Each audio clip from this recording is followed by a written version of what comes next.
Good afternoon. Welcome. Welcome to the Ignite Hub. I'm Kimberly Blakerinkan. I'm the director here at the Ignite Hub, here for our Future of Tech Lunch and Learn, our monthly presentation guest speaker series that we have that is sponsored by Verizon. So thank you so much to Verizon for allowing us to be able to have these types of opportunities and for the delicious lunch that we'll have later for our office in-hub guests, in-person guests.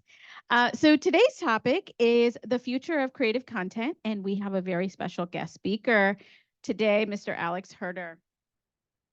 Alex, I will go ahead and introduce Alex right now. I'll just jump right into the introduction. Alex is a storyteller on a mission to bring the world closer together with animation. In 2009, he co-founded Duke and Duck, a creative content studio based in Washington, D.C. In his current role as managing director, Alex helps organizations tell their stories in a visually impactful and emotionally riveting style. Duke and Duck's clients include household names like Planned Parenthood, Nestle, the World Bank, Capital One, Patagonia, NPR, and many more. Their documentary work won an Emmy for the Andantes Motown Secret Blend and can also be seen on Disney Plus, Saving Giraffes, The Long Journey Home, and Hulu, LSD and the Psychedelic Revolution. Alex is also the founder and the head of studio at Double Scoop Studios, an animation studio that produces animated work series for social impact. They are currently producing 2 series for the American Red Cross about child safety, including the award-winning Prepare with Pedro series. In addition to their client work, Double Scoop is in development with PBS Kids on Tomo and Hariku, a manga adventure that pairs vibrant Japanese art styles with important social emotional lessons. Prior to founding these companies, Alex worked in public health, leading marketing for a digital health company focused on emerging markets and in the field at the HIV clinic in South Africa.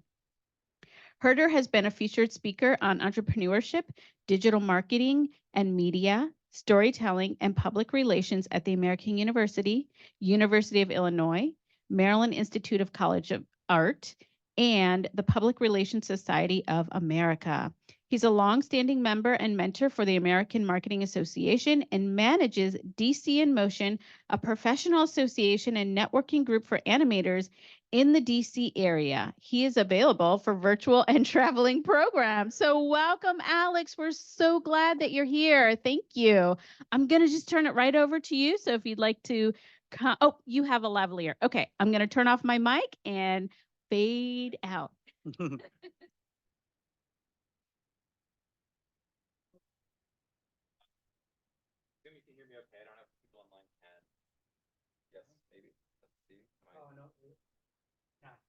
Now, maybe. Yeah. Okay, cool.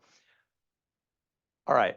So today we're going to talk a bit about creative content and where that industry is going to go. Let's see. There we go. Okay. So my name is Alex, and the goals for today really are pretty simple. I want to introduce myself, introduce my work and my company so that you see kind of the background that I'm coming from. I know that I'm just one person in this industry. There are a lot of people who have different backgrounds, so it's important to sort of put that in context. I want to review the big changes that we're seeing across the content industries, discuss where we might be headed, and my favorite part of any presentation is the time when we get to have a conversation. So, sorry. That's all right. Oh, there we go. Okay, so I'm here because I run 2 content studios, 2 animation studios. To be fair, Double Scoop is really a project of Duke and Duck, but it is sort of a separate effort. And I'll talk a little bit more about what those are in a second. But for the folks who are in the room, I'm curious what brings you here. We talked a little bit earlier about being in cybersecurity, wanting to do sort of storytelling within that space. I think that's a great reason to be here. Is there more to that? Essentially trying to popularize it because people, when they think of cybersecurity, they think of something abstract or maybe something like the Matrix. Mm-hmm. I'm hoping to hopefully put it more concrete if I can draw and explain things. That's cool. I think of it like the Matrix, so I look forward to that. Anyone else want to share sort of what the angle, what inspired you to come here today? What's interesting about this topic? So I'm just interested in what's happening with this technology. Yeah. I noticed you also talked about there'll be a little segment discussion on AI, how AI creativity is going to impact this. Yeah. So, as a retiree, this is pure self-interest, just to understand where technology really is heading. Well, hopefully, I think there's some stuff in here that will be helpful. Yes, sir. So, I have an IT background and, my role is helping businesses in Montgomery County, which is here. Yeah.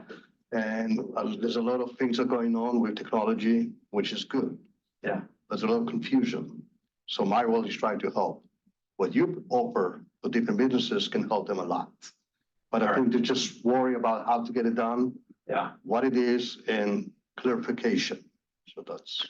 Yeah, I mean, the reality is that the waters are muddy right now.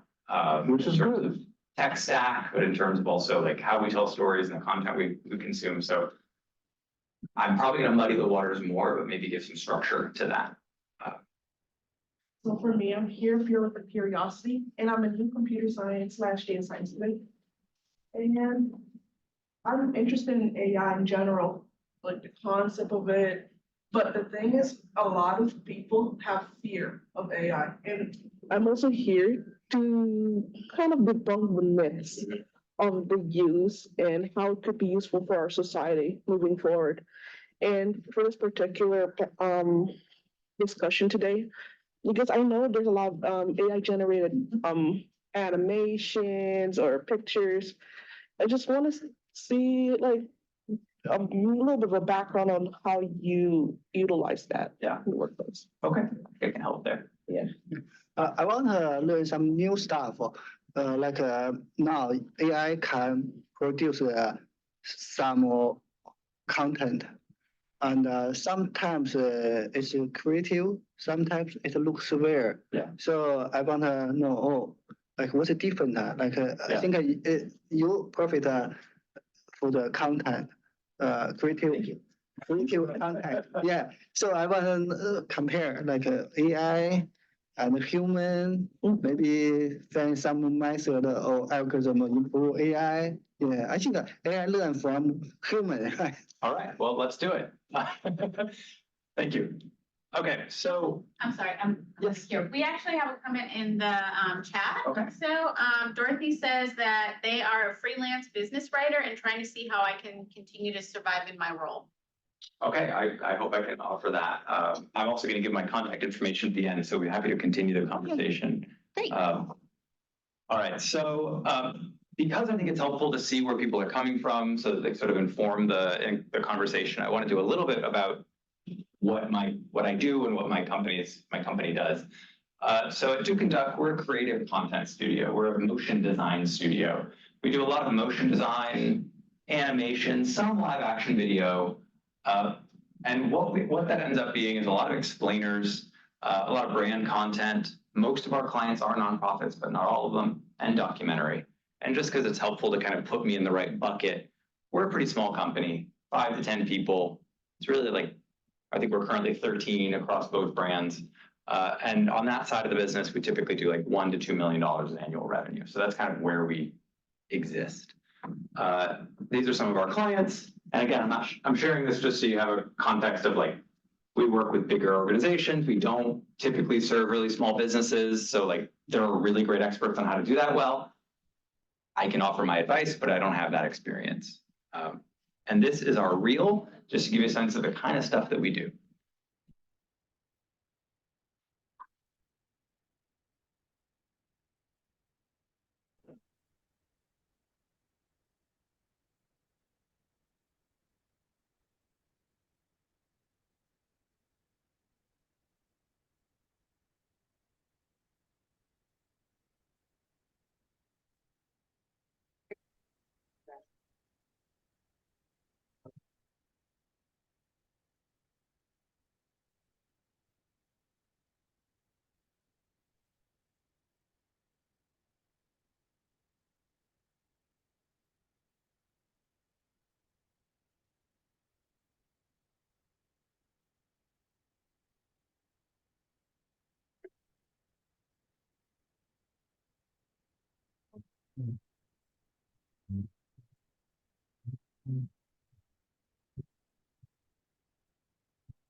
That's a lot of people's hard work over many years. On the other side of the business, which is newer, is Double Scoop Studio. And we've really started this explicitly to be what we call a social impact kid studio. So we make animated content that looks and feels like it might be on TV, Saturday morning cartoons kind of stuff, but typically partnering with nonprofit organizations or causes in some way.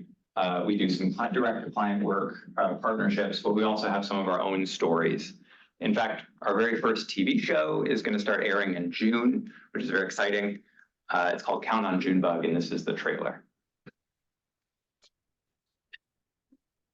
Morning with my friends. What's buzzing, cousin? We find math everywhere. 1, 2, 3. A tiny problem can become a big adventure. When you've got friends you can count things. And Junebug.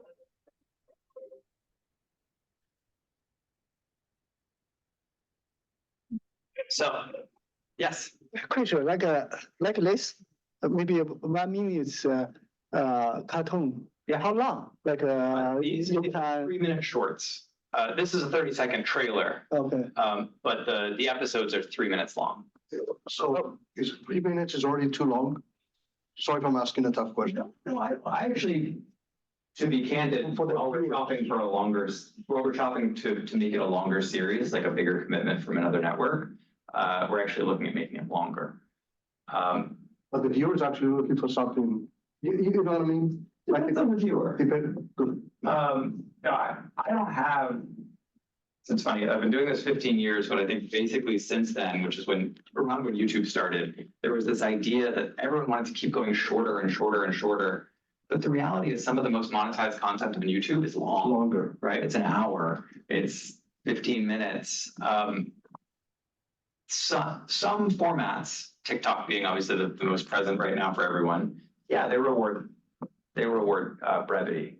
But I think especially with kids content, parents want to sit their kid down and watch something, right? And a 3-minute short, I think is wonderful, and we can teach a really punchy lesson in 3 minutes.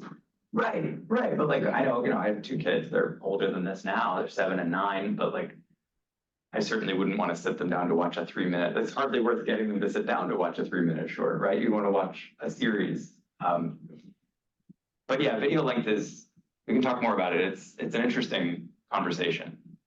I want to know, like 3 minute shots, like in your studio from the prepare, from the beginning to the end, like how many hours? A lot. A lot. So the question is, how long does it take to make a 3-minute episode? Yes. So, I mean, it's just the like a range, but not exactly. I want to know like so you're making them all at once, right? So, like this one. Yeah. if you were to sort of, this is 5. This it's a pilot series, so it's only 5 episodes, and it took about 6 months. 6 months. Yeah. Oh. From script writing all the way to production. Sorry about that. So we've also got some other, sorry, the font went over. I should have packaged my fonts better, but these are some of the other shows we have in production at Double Scoop. Across everything that we do, my mission and our organization's mission is to use the power of storytelling to bring people together for good. So the reel you just showed reminds me of the Schoolhouse Rock cartoons, For sure. right? So how do you compare with that? It's very similar. Very simple. Yeah. Like the Double Scoop work is very similar to Schoolhouse Rock. Yeah. That's animation. This is, Both animation, it's just different techniques. Yeah. We do a lot of digital, obviously, and did less in the 70s. Would you consider the same level of effort then? You said 6 months to create about a 3-minute video. You think it's about the same amount? When we get into like automation technologies, and this applies to AI as well, I think what's interesting is that, yeah, sure, you could do a show in using all the automation, you could take less time, but what you end up doing is more, right? So if you're using cell animation, which is hand-drawn animation, and you only have a budget to pay for animators for 2 months, you're going to put 3 characters in. But we have technology that makes it easier, so we put 5 characters in, right? So you don't always, it's a bit like, Henry Ford had that theory that, with automation, at some point we'd only work 1 day a week or something. That may be apocryphal, but I know that's something people have said in the past, right? Like, with all this automation, we'll never work. And yet Americans work longer hours than we ever have. We fill our time, even if it's more efficient, I think. So we're going to talk about AI, but AI is actually just a piece of everything that's changing in the storytelling world. I think there are 4 themes in here that we're going to talk about that are all really impacting how we tell stories, how we make creative content. And I wanted to draw a distinction between 2 groups here. This is like all divisions, it's not an exact science, but I want to talk about professional content and amateur content. This might not be the right way to talk about it, but by professional, what I mean in this context is it's produced by professional labor, often union labor. Typically, this is more expensive with budgets in the tens of thousands to millions of dollars. And that means it requires upfront investment that gets earned back over time. By professional content, I mean the shows you see on TV, movies, professional sports broadcasts, that kind of thing, versus amateur. And again, I know these aren't perfect divisions. There's a lot of stuff that fills the gap. I mean, content produced by non-professional content creators, there could be some upfront investment, but we're typically in the 0 to low thousands of dollars. And with this content, think like Instagram Reels, Twitch streams, YouTube videos, that kind of thing. So that'll frame this conversation moving forward. In the professional world, this was the opening keynote at Kidscreen 2024. The kids entertainment industry, in fact, the entire entertainment industry is a disaster right now. An absolute disaster. Some of the insights from this panel are in my presentation, but I brought more to it as well. But I just want to be clear, people in the industry, and that includes me, are very aware that there is a problem. And there are a few reasons for that. One is that the streaming wars are over. So started a war for market share. So the major players all realized, oh my goodness, this is the future. If we don't grab a share of it, we're going to be left out. We'll have to, whatever Netflix offers us is what we'll get. And so we better build our own platforms, and we better flood those platforms with so much content. The problem is that now interest rates are much higher. The cheap money is gone. The platforms are out of new customers, especially in the USA, which is the market that makes the most money for these platforms. And so now their corporate owners are looking for profitability. So I'm sure you've noticed, like when the writer's strike happened in Hollywood, next week there was a big announcement. Netflix had acquired 25 new Korean properties. We don't need to pay writers. We can acquire content from Korea. It's cheaper, problem solved, right? And everyone's trying these creative solutions. And the HBO, Discovery, Max, Warner Brothers thing, their solution is cut costs like crazy and buy competitors who are hungrier than they are, right? It's different ways of dealing with it. So you'll see on Netflix, there's an incredible demand for foreign content.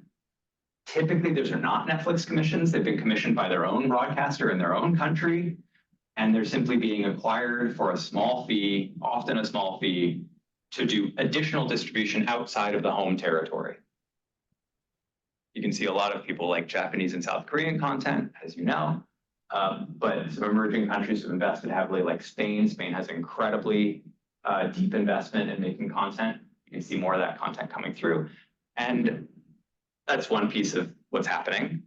Another piece, you may have seen headlines like this. They're all really trying to figure out how to make money because tech platforms and tech companies don't make money, right? Amazon famously didn't make money for 20 years. And then they decided, oh boy, Jeff's going to retire. They need to prove the company can make money. So they decided to make money.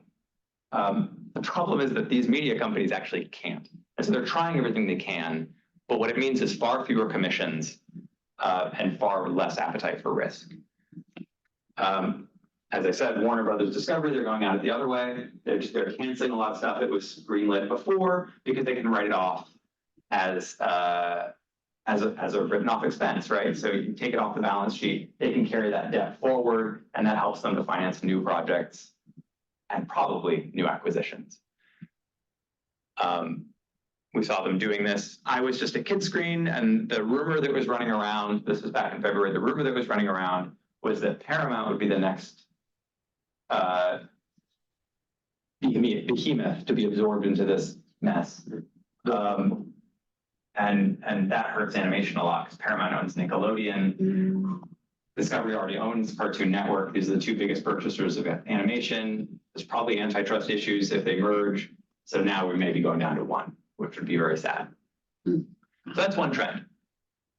The other trend is that ad dollars have fled to UGC. UGC is user-generated content.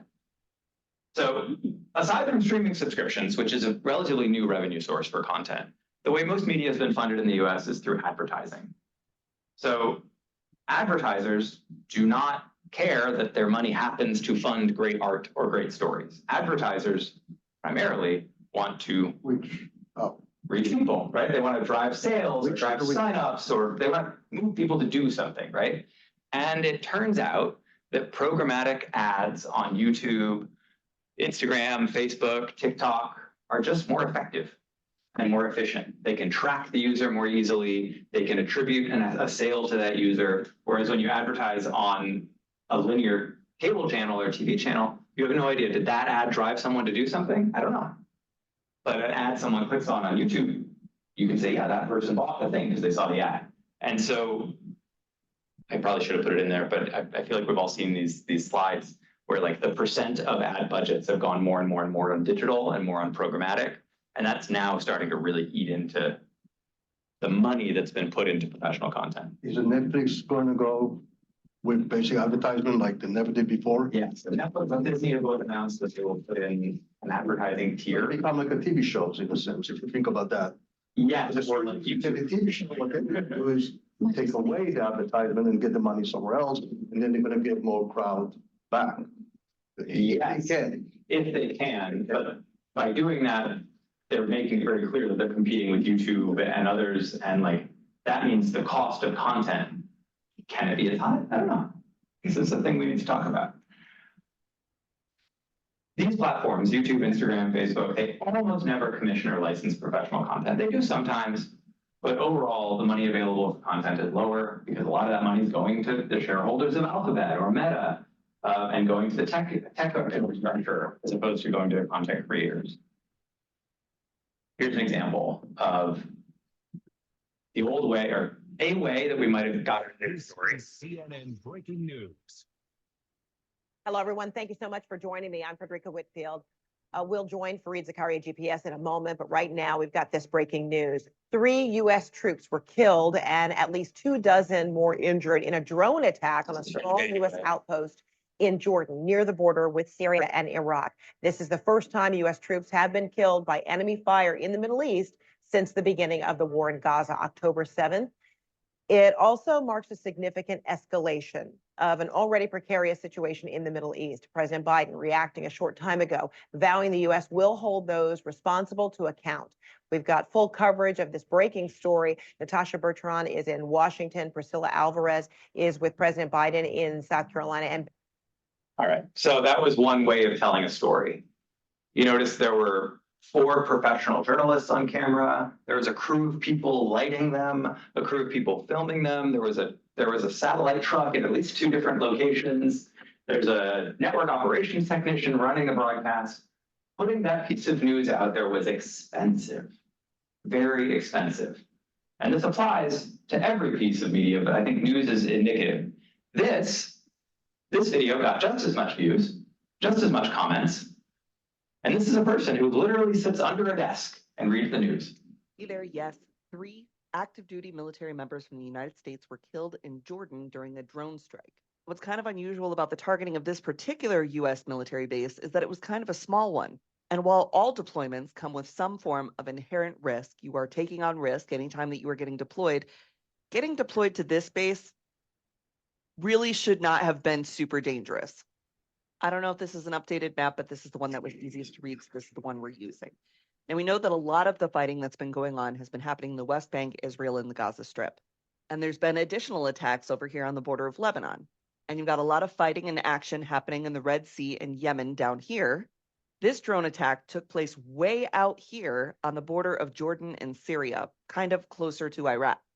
So I share this not because I want to mock this person. In fact, this person's coverage of combat stuff is actually pretty good.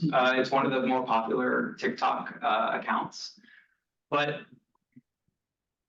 this person they didn't pay to license this map the way that CNN did pay to license the map, right? That this person is remixing. They think that all they're doing is just adding.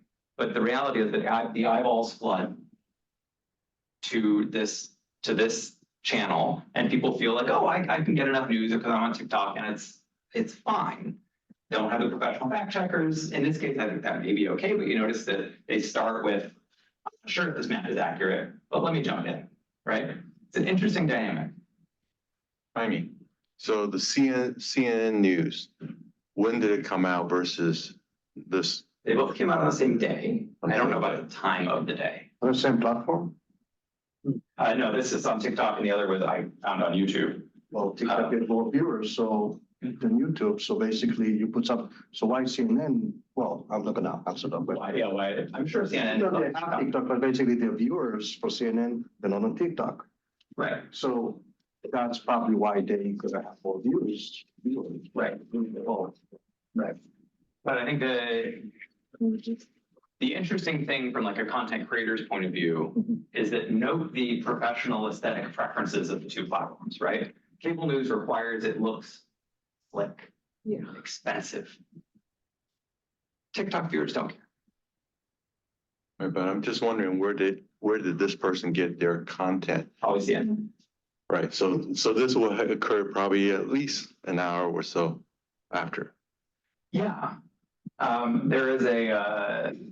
There's a trend. It's a very small and weird trend, but there is like a science TikTok community of folks who literally just read scientific papers, right? These are papers that to pay to access them is quite expensive, but if you're a student, you might get access, and they'll just like read them. And therefore they're getting the followers, they're getting the ad revenue, the scientists doing the work are not. I think they are adding value, right? They're presenting it in a palatable way, but I think you have some interesting questions there around who produces the value and then who actually captures the revenue. And I think this is one of these trends that's sort of affecting how stories are told these days. Some other examples that I just pulled from my own feeds. This probably tells you a lot about me. You've got people who play video games and stream it to people on the internet. I'm a fan of them often. Here's a guy who's made a very good song with just tapping a pen. It's got 30 million views. 30 million views translates to a fair amount of revenue. And then you've got YouTubers. This particular YouTuber, Bo Mills, I think his name is. He does these really deep, intricate philosophical documentary pieces. But fundamentally, they're things like this, eating only beans.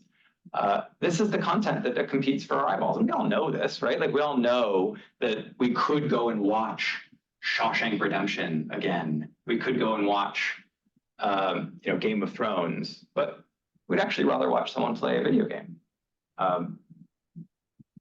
It makes it hard for professional and expensive content creators to justify that, but it's important to keep in mind. I'm gonna have a question about 29.5 million. And my question is this. If they hit whatever, 1 million, is that normally like a user probably, I'm gonna watch that because I would watch that as well? You know what I mean? Is there some type of effect like, but if it's only got like 200 viewers, but I'm actually going to talk about this later. There's a point about this that's very important, actually. So the third of the big trends is the AI cliff, right? Where a lot of us want to talk about AI. This is important. There's more to it than this, but the big impact that AI is having on funding of professional content is what I call the AI cliff. So basically, in order to invest in expensive content, that you pay me $2 million to make a show, $5 million to make a show. You don't get that 5 million back right away. It happens over time. It happens because the show is successful. It's commissioned for a second season for more money. You get to sell T-shirts. You get to sell games. You get to sell toys at Target. Professional content typically has a monetization plan that's on the years scale. And the reality is that this progress is happening so fast, and we'll show some examples in a second. Progress on AI is happening so fast in image generation. We have no idea where the cliff is, where it will be possible to just kind of press a button to make the amazing kids show that we have made.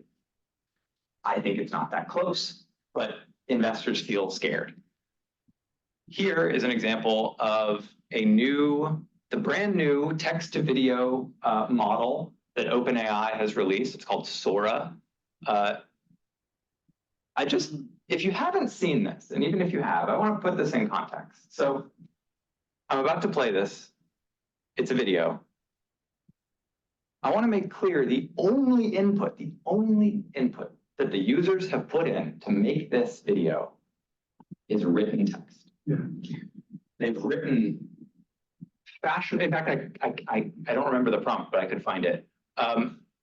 It's something like fashionable young woman in leather jacket in busy Tokyo street, rainy, moody.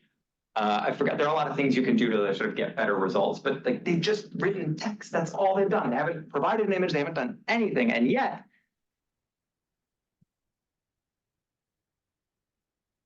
this is the video. I mean, look at this. Look at the reflections.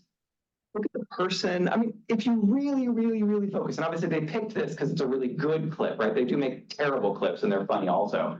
But this is version 1 of this text-to-video model. And not only is this serviceable, it's good. This is an OpenAI product? Yeah. Sora? Sora is the model, yeah. So GPT is their large language model. This is that, yeah. I've used GPT and I've used Gemini, and they both came back that we can't give you graphics. Yeah, they should both be able to give you static images, depending on which product you're using. But we can go into that. This is created literally just from someone typing into a box. It's incredible. This is a short film. So to promote Sora, to promote this model that they've created, OpenAI has asked certain video makers to basically commission films and show the potential. And I've seen a lot of them. This is my favorite of them.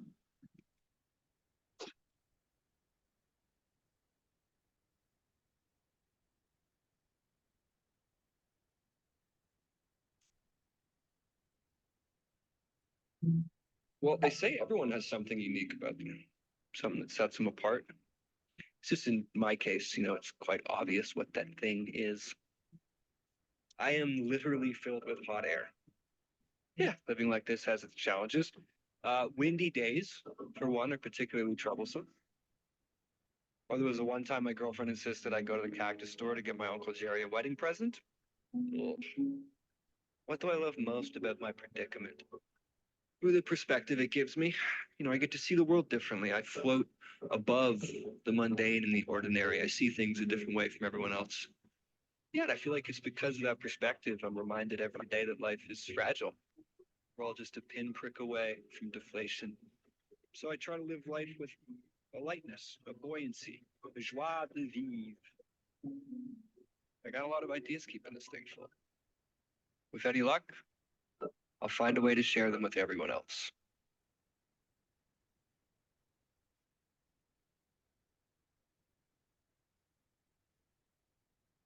that was made by Shy Kids. It was made with text prompts. They didn't have to send a camera anywhere. They didn't have to hire a drone crew. They didn't have to get a permission to film an F1 race. They just typed it and it came out. The disruption that is coming is quite big. Was any of the content copyrighted? Yeah, that's No, so it's just, It's generated. generated. So it's not, it's the individual, they generate, the AI generate the content in a sense. Yeah, They didn't take it from somewhere else. it's trained on copyrighted data, and we're gonna see what case law sort of says about this. The New York Times has a massive lawsuit against OpenAI right now, because of course, OpenAI's GPT model is trained on, among other things, the New York Times, and they've never paid the New York Times anything. I believe OpenAI just did a licensing deal with Reddit, so now they are at least paying Reddit for the content. They're not paying the people who made the content on Reddit, of course. So these lawsuits are going to say a lot about sort of the copyright sort of provisions here, but we'll see.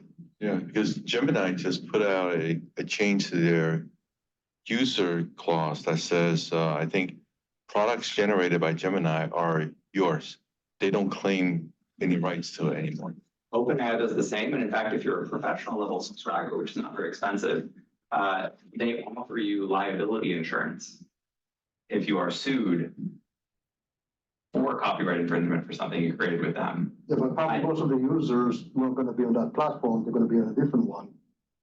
And then on a different service level. maybe. Yeah. And then, Yeah, and it makes sense because it's a risk, right? People don't want to release an illustration in a magazine that is generated by their image model and get sued.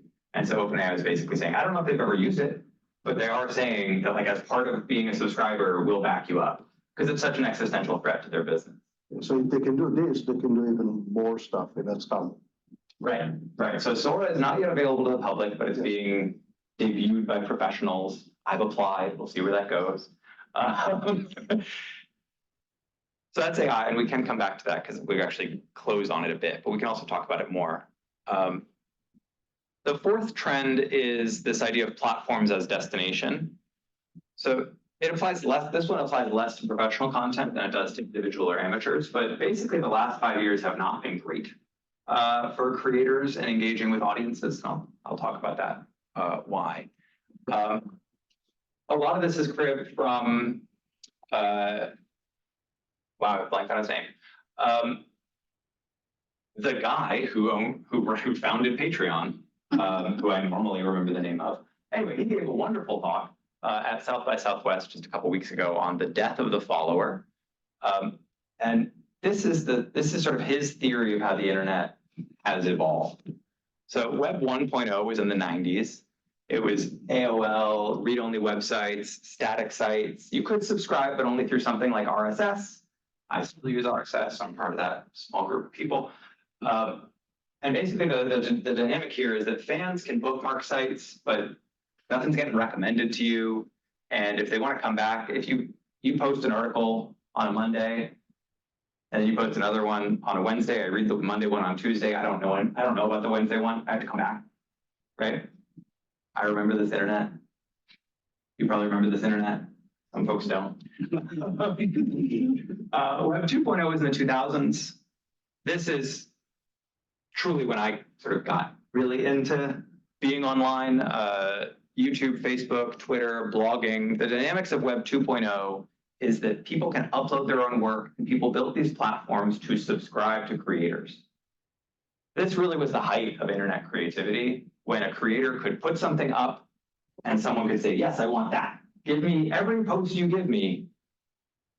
I want it, right? Podcasts still work this way, but very few other things do. Podcasts are on RSS. The next innovation was in the 2010s, the same platforms, but all of a sudden now they're ranking. So this goes from the chronological feed and the subscriber-based feed to the ranked feed. This is when businesses realize that, oh, our whole monetization model is advertising. So the longer we can keep you on our platform, the more money we can make off of you. So instead of showing you everything that people you follow have posted, we're only going to show you the stuff that we think you're going to like. What that does is it starts taking control away from the creators. It takes away from that fan-creator relationship, and it starts to sort of make you a little more dependent on the platform itself. I noticed for me as a creator, this is when I started to have to put some paid promotion behind everything I posted. Right? Like if you want people to see your stuff on Instagram, in the main feed of Instagram, you know, we don't have that many followers as a company. We have like 3,500 followers. But like when we post a normal piece of content and we don't put paid behind it, it gets 200 views, 300 views. If we want, and most people who want to see our stuff aren't seeing it unless we pay Instagram, unless we pay them money, right? You're paying them to up your ranking? To up our ranking. Yeah, so they're ranking all content and then they're giving it to people who have subscribed. So you're only gonna, even if you subscribe to, I don't know, The Killers, the band The Killers, you love The Killers, right? You wanna see them, great, I love The Killers, awesome. So you subscribe to them on Instagram, you wanna see all their posts, but the reality is that even if you engage with their content a lot, you're probably only gonna see like 10% of their posts unless it's paid promotion. Or if you go to their page, right? Which people don't do that much. The logical extension of this is the new era, which is the For You era. For You is the primary mode of interacting with Twitter or TikTok. This is the current way the content ecosystem works. TikTok did it. It was incredibly successful. So Instagram copied it with their Reels feature. YouTube has copied it with their Shorts feature. The For You algorithm breaks the relationship between the fan and the creator completely, leaving it almost entirely up to the platform to show you what it thinks you are most likely to like. Maybe it's stuff from The Killers, but maybe it's not.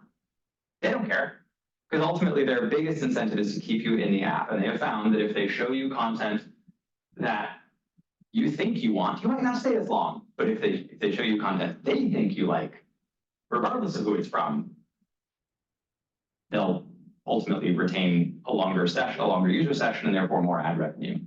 The interesting thing about this for creators is that now when you post something, there's no real sense that am I going to get to my people or not? I don't know. So the way you sort of deal with this is you really try to get into the algorithm. You try serving the algorithm and think, oh, I think this is what has worked in the past, so I'm going to do that again. You may have a post that hits really well, and your next 10 posts don't do very well for whatever reason. And since this is all, they don't share the criteria, there's sort of no way to know what to do next, and serving your audience is harder. This is what Jack, now I know his name is Jack, I'm pretty sure. This is what Jack was saying about the death of the follower. Now, what could be next? There are a few sort of cool things I wanted to leave you with. The first is actually an answer to this For You, an alternative to For You. And this is actually the point of that talk on South by Southwest, and maybe we can share the link in the follow-up to this video, because it is actually valuable. The alternative path is what he calls communities. So moving out of the mainstream channels of TikTok and YouTube and all this, and actually creating a walled garden of your own. So this is like Patreon, Fourth Wall, Gumroad, Discord. We see creators more and more moving to these platforms because they can actually have a relationship with their fans, and they can directly charge them, right? Go back to this basic idea of like, you provide value, I give you money, as opposed to this whole idea of everything should be free, and sometimes it's a home run. It's an alternative version. We see this is growing. It's growing incredibly well. I think these two things are going to go in parallel, right? I don't see people massively moving away from the For You concept, but communities is an interesting alternative structure. And I think as a storyteller, I'm really interested in doing that, developing an audience that sticks with me and actually funds the work we do. Now, of course, there's new mediums. There's AI, there are a few others. There's new ways of telling stories. So this is really meant to seed conversation more than anything, but AR and VR Apple has come out with their Vision Pro. This is their take on what it's like to watch a video or watch a movie in Vision Pro. It is, I mean, I've used it. That is what it looks like. I'm skeptical, to be honest. I continue to be skeptical. As a studio, about 10 years ago, when VR first came out, when Oculus released their first headset, when HTC followed up a year or two later, we bought all of them. And we really invested heavily in developing a lot of VR content and AR content. The reality is people don't really, outside of really immersive gaming, the VR world is, hello. Outside of really immersive gaming, we have yet to see user adoption. We can talk more about that. This is really interesting. So we've got these large language models and you can tell them how to act and they're actually pretty good. And so now there's a whole bunch of companies, Replica is probably the most famous, that are building friends for you. Girlfriends, mentors, coaches, therapists. All of us are probably too old to like develop a significant long-term relationship with an AI, but I almost guarantee you that the children of today will, in fact, have deep, emotionally immersive kind of relationships with AI. Isn't that what happened in Japan? Isn't there actually like a marriage between toys? Between, like I say, Person and character, yeah. And this is what we know. There's more in Japan that we don't know. Yeah, and it's a thing that is going to happen more and more. I have thoughts on that, but they're probably more complex than I'm gonna use a keyword, if you don't mind, trend. it is a trend. Yeah, the trend, yeah, and that's. But I think it's fundamentally new. And how it works with storytelling is interesting. So this is an application, this is just a test that I found on Reddit of somebody testing this idea of an AI-driven character in a game. And I think this is an interesting way to think about it with storytelling is like, instead of say putting out a video that gives your perspective, you could put out a character that people can interact with that can kind of tell the story as if it's in person, right? Like being in person is always almost always the most valuable way to convey information. And this simulates it in a way that is really interesting. So here's this test. Yeah, so now that AI is here, I wanted to experiment a bit with how to use ChatGPT-driven NPCs, especially in virtual reality. Brother Geppetto, can you tell us what special animation abilities you have? I can control where I look. I can look at the lovely pond, or I can look at the setting sun, or I can look back at you. Is there anything specific you would like me to do? Thanks. So you can ask ChatGPT to enter tags inside its reply, which you can then interpret as some kind of animation events. Brother Geppetto, for the end of the video, we are living in hard times. A lot of things are happening, both good and bad, and many people are anxious. Do you have any words of wisdom for us that can guide us and be more calm? As the sun sets on this day, my child, let us reflect on the blessings we have received, the strength that comes from facing challenges, and the love that surrounds us even in uncertain times. Remember to trust in the Lord, for He is the rock that we can rely on, and to treat others with kindness, compassion, and understanding. No matter what happens, let us remain steadfast in our faith, hope, and love, and know that in the end, all will be well. Thank you, Brother Geppetto. So there you have it, everybody. I want to remind you that no one scripted that speech, right? That was a speech generated by GPT.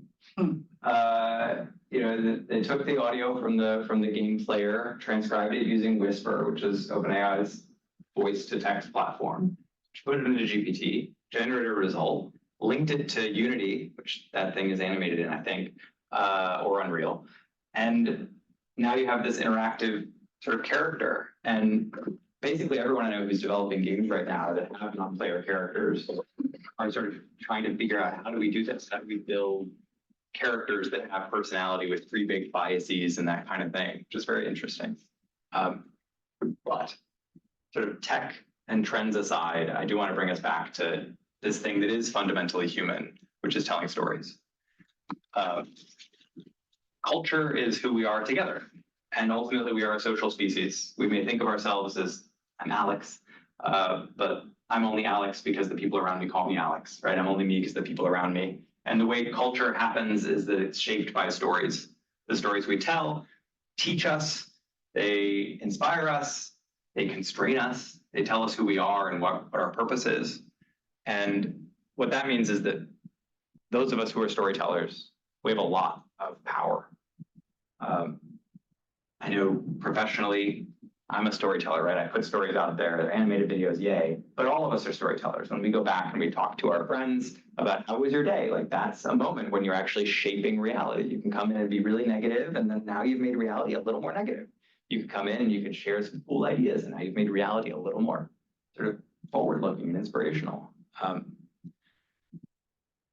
try to wedge this into basically any presentation that I give because I really take this idea of power very, very seriously. And I want to punch in on the part that really matters, which I think we all know, which is that with great power also must come great responsibility. And I take that very seriously on a day-to-day basis in terms of the way that I apply stories and storytelling. I wanted to share that with the group. And that's it. Had a font problem, but yeah, if you want to continue the conversation at any time, you can reach me at alex@dukeduck.com. You can find us on Instagram. I'm not good at Instagram, but my company is better at it. But that's it. I thought now we could sort of jump into a conversation. Yes. Thank you. Thank you. Yes, I mean, you've already opened up. Okay.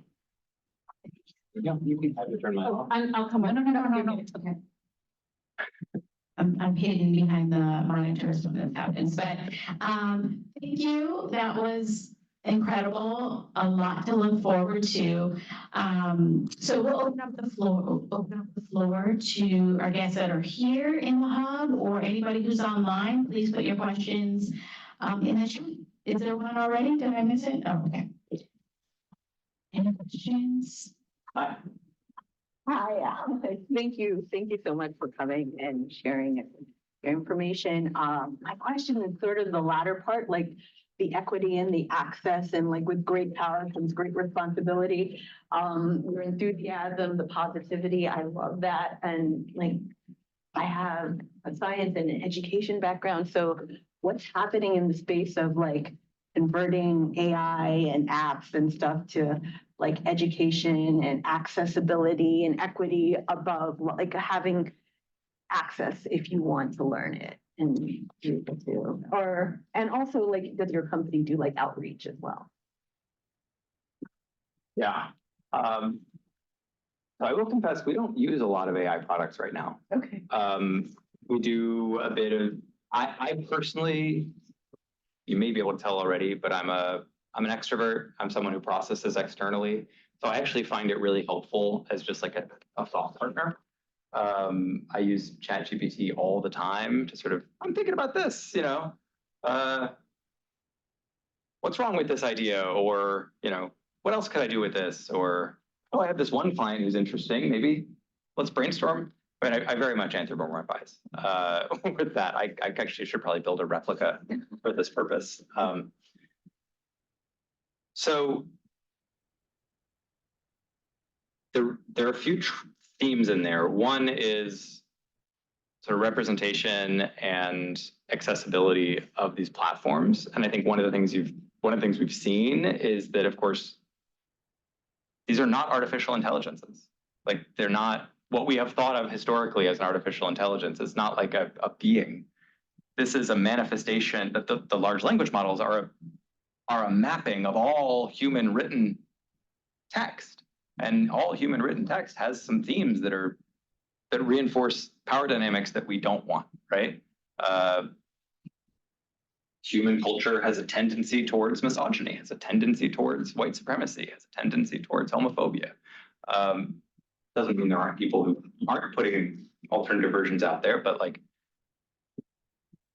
so there's an interesting thing there that the training data is those things because the training data is us. It's all of us together in one big chunk, right?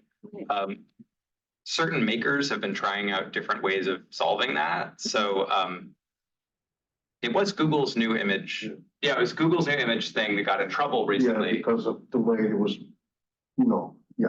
So Gemini is their new model. It's the new name that they use for all their sort of big models right now, their commercial models. And they came out with a new image generation, a new version of their image generator. And they knew that if you go back into other image generators and you type, show me a priest, they're going to show a white man. Because like, that is the default. If you take all of humanity, it will show you a white man as a priest. And so Google was like, well, that's a problem because of course, or a firefighter, right? It'll always be a white man as a firefighter. But of course, because that's the default in society is like the most pictures of firefighters are.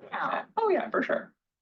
Google's a search engine. You're telling me like Google doesn't have access to multicultural, diverse priests that exist around the world? Well, so between basically figure out which one that makes to make more sense to give you the answer. Yeah. So that's what they're taking when you say what's best. It's about averages and specifically averages on the internet. So you got to think the internet is already biased towards a Western, wealthier perspective. Google itself, like Google Images, is going to algorithmically rank things that are going to perform better in a US context. So like generally the content of the internet skews American, male, wealthier, whiter. Regardless of the requester or like the person within the algorithms of the individual that speaks it, shouldn't it customize it based on that? It's an interesting question, right? So what Gemini did is they very deliberately were like, we don't want that. We don't want anyone to type in firefighter and get a white man. So we are going to rewrite the prompts. So when you type sexy firefighter posing on ladder, as you do,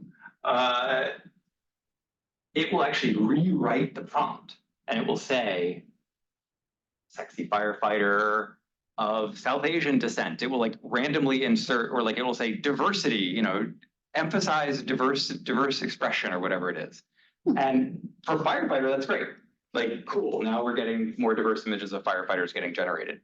But what was funny is that it did it for everything. And so people were creating these sort of meme posts, because if you search for like German soldiers during World War II, you'd get a portrait of all these German soldiers in Nazi uniforms, but they were South Asian, they were Black, they were queer presenting or whatever it is, and it's like that's not actually right. So the right-wing folks got very up in arms that Google was deliberately creating a more diverse world. Like they're putting that thumb on the scale, saying pro-diversity. And they've since rolled some of that back or made it a little more sophisticated. But yeah, it's a complicated thing. There's a lot of stories about this one. Great power. Yeah, it's a lot of responsibilities. So. And I think they were trying to honor that. Yeah. Yeah, of course. So as a content writer, what sort of governance would you like to see, would want to see with these trends coming?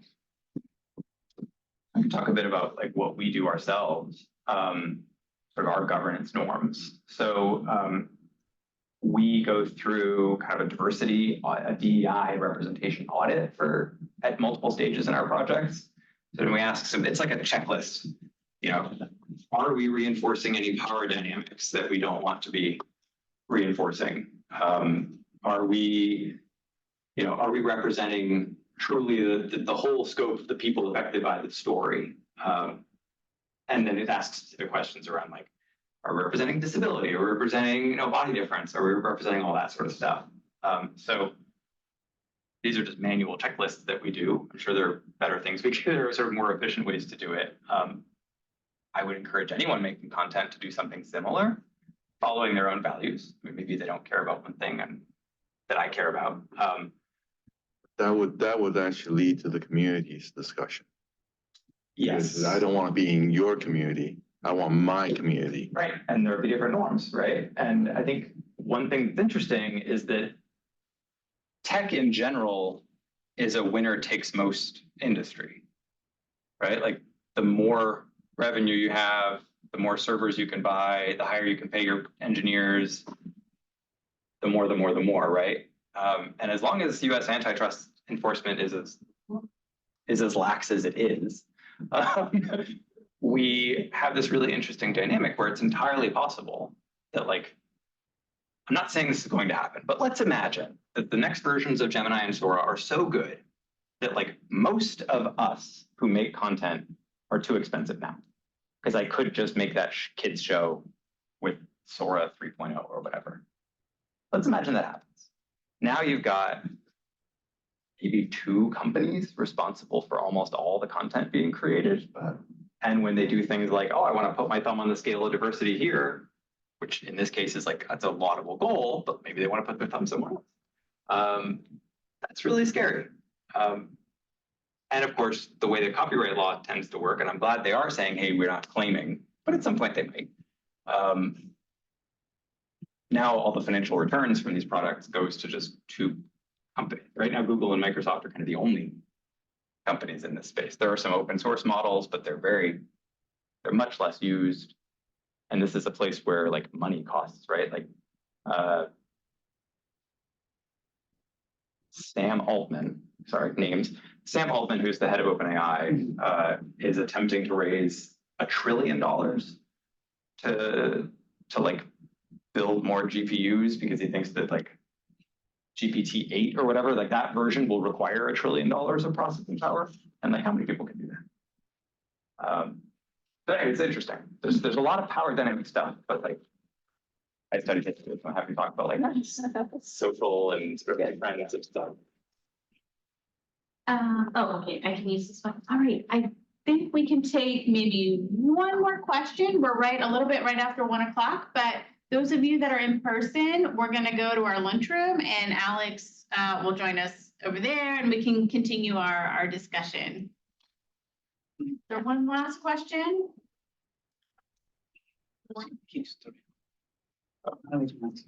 Turn my on. No. Okay. So with that, thank you, everyone. A couple of housekeeping things before we wrap up here in person. One is in the chat and on the screen, we will have a link for you to fill out, of course, our event survey. And then I also wanted to point out that some of our other events that are coming up, of course, we had Alex today. The Ignite Hub is going to be the Rockville Annual Science Day on Sunday. And then we also have, thank you, Eduardo, for sharing that. And then we also have, if we can just scroll up a little bit more, then we're in home stretch in May with our guest speaker series and our career workshops. So we have our fireside chat on May 6th, celebrating Asian American and Native American Pacific Islander achievements in STEM. And then we have our career coaching, and then we'll have our final Future of Tech Lunch and Learn for this season on VR, empathy and ethics in the metaverse. So stay tuned. But I just want to thank Alex again for coming out and just really piquing our interest and having us ask hard questions about what really is coming down the pike and how do we navigate that. So thank you. On your screen and in the chat, please fill out the survey link. Thank you. Good for you. Emma is doing the VR